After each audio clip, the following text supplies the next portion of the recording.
Well, clearly you two need to talk about it, but for those that didn't get to hear the NBC interview, just your initial thoughts about Baltimore and the Preakness. Well, I think we're going to leave that up to the trainer. He's in the Hall of Fame for a lot of good reasons. And so assess the horse and see how he comes out of the race. And he ran really hard today. And especially when you get a closer from off the pace like that, they have to lay their body on the line a little bit, you know. So uh, we'll see how he comes out of it. And, you know, if he responds well, you know, maybe we look at that, you know. But I don't want to jump in straight away. We'll enjoy today. Today was the goal, and I'd like to say, you know, it was great having Junior back on him. He didn't ride in the last day because of an injury, and the confidence that Junior has in the horse, especially a horse coming from off the pace like that and knowing him so well, I think helped him get there today as well because he knows that he's going to be there for him. And some riders that maybe haven't been on before, and Manny Franco gave him a great ride down in Florida, but he probably wouldn't have had the confidence in him that Junior had because he knows him so well. And if he's not getting there straight away, he knows he's going to be there for him.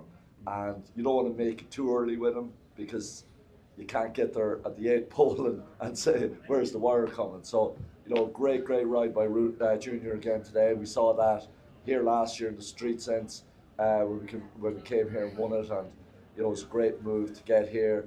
We knew we liked the track. We were always hungry to get back here.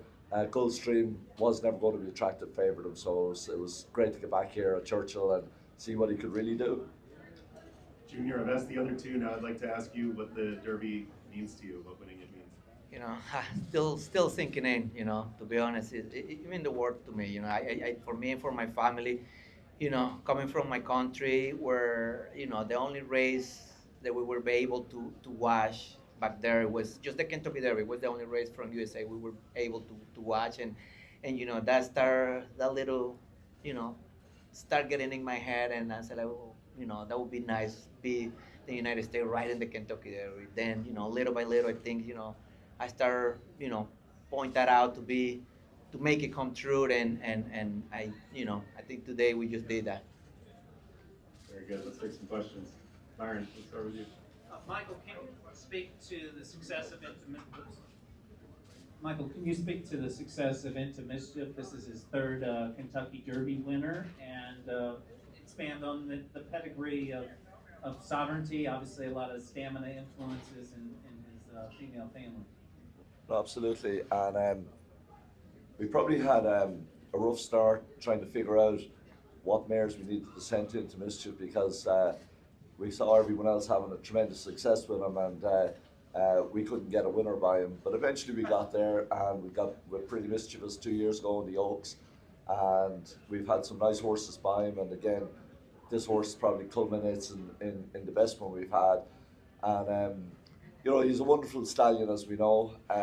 Great speed influence, but as we can see, if he gets the right mares, he can get classic mile and a quarter horses as well. So we're so grateful to be able to have the opportunity that the boss allows us to breed some great horses like Into Mischief as well as along with our own stallions. So having that opportunity to breed to who we think are the best stallions in Kentucky gives us the chances to come and compete in these type of races as well. Those three winners by Into Mischief ties the Kentucky Derby record. We got one over here. Yes, sir. Hello, gentlemen, congratulations. Junior, heading into the final furlong, what did you see that made you say, I got this? You know, I think when we hit the three ball, you know, right behind journalism, and you know, I know I probably, you know, would be able to move and get next to him right at that point, and I'm like just waiting. It's like, I know I got him. I know I got them. I got them. So let me just wait a little bit more, and then, you know, right when we turn in for home, put him in the clear, and I still, like I say, like, let me just get there just little by little. I don't want to, like I say, waste my burst of punch right there and then get flat at the end. So we kind of like little by little inching it out. But I could feel it turning for home. You know, he was gonna get there, And like I say, once we hit the 8 ball, like I knew, like there is impossible way somebody's gonna be coming and beat me, because he was still running pretty hard at that point. And like I said, I mean, I always trust him. I knew what he was capable of, and like I said, he was a great effort today. Stage ready? Bill, what was your reaction to the start of the race? Like he looked like he hobbled a little bit. Yeah, I think the horse outside of him was trying to get over. Of course, that horse might have broke a little quicker than we did, and but it looked like we were still in good shape. It wasn't that troubling, and by the time he got down to the turn, I mean, he was on the fence, and I think.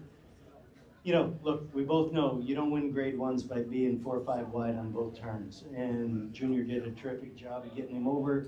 Fortunately, there was a lot of speed in the race. I mean, it set up well for us because they had an honest pace. And, when you have a good pace, the field strings out a little bit more, and it offers you an opportunity to drop in once they, line up a little bit. It gives the outside horses a chance. And that's what happened. Then he tipped him out and got him, in a spot that he knew he was going to be clear, down the backside. Phil, after Country House, you had described that result as bittersweet due to the disqualification. How does this one feel? Well, this is special. I think it's, they're all special, and I don't want to take anything away from Country House's effort, because he actually ran a very good race on that day. I mean, I know he finished second, and I would say he may have been second best on the day, but it was, I guess, our luck that the horse that crossed the finish wire first, unfortunately, took out 2 or 3 other horses, and they had to do something. They had to put us up. And the stewards did the right thing. It took them a long time to figure out where to place everybody, but I think it was a no-brainer that they put us up. And but this is better. This is I said afterwards. I want to finish first, cross the line first, and I think it's I've always been interested in being part of a team, whether I was in high school sports or what it was, and it really feels good to be part of a team and know that everybody on the team has your back and you're all working for the same thing, and it's not about me. It's about what we're all working for. We're working for the entire team. We're working for we're working for the boss, the guy that gave us the opportunity to do this. Michael, you mentioned kind of there in your opening statement about you had some good horses in this race in the past that weren't able to cross the line first. After yesterday's one with a good cheer, did you maybe view that as potentially a good omen for today?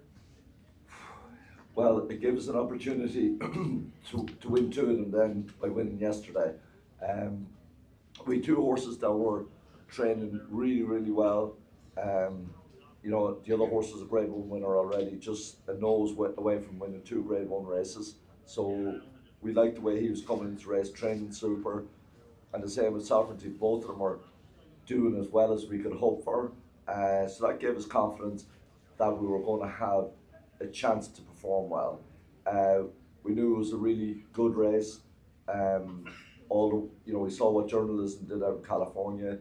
It was, one of those great traditional East versus West type of races, and I'm sure they'll have races down the road as well that they'll want to try and come back at us as well.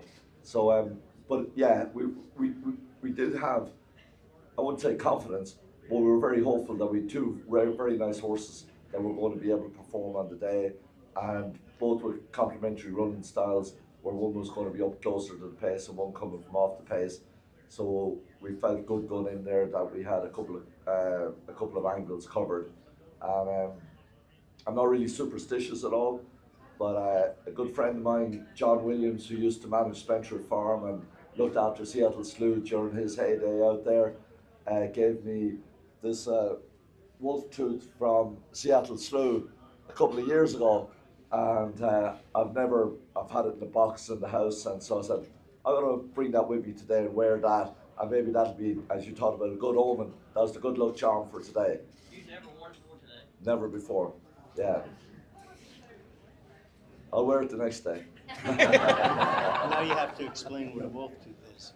Yeah, exactly. We won't go there. We get a dentist to do that. Should be noted also, Godolphin also won the first British Classic of the season this morning. Yeah, so that was a great result for Team Godolphin in Europe. Charlie Appleby, he had 2 horses in the race and they were fighting out to finish.